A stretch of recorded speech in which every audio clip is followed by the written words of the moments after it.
Welcome to Samba Samba. Enjoy the video.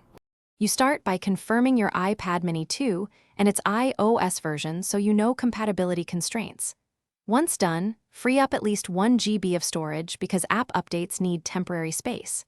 Make sure you're on stable Wi-Fi and plugged into power. That prevents interruptions. You're doing these steps now because they remove common update blockers and they speed the download. After this, open the App Store and get ready to find YouTube. That's the next actionable step.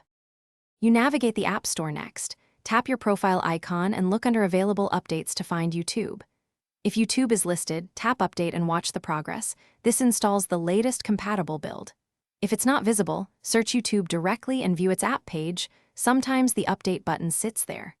Once you see Update, tap it. If no update appears, offloading then reinstalling the app can refresh the app bundle while keeping your data, so try that. You finish by opening YouTube, signing in, and confirming videos play and features load. If something failed, restart your iPad and try the App Store update again. A reboot often clears stalled installs.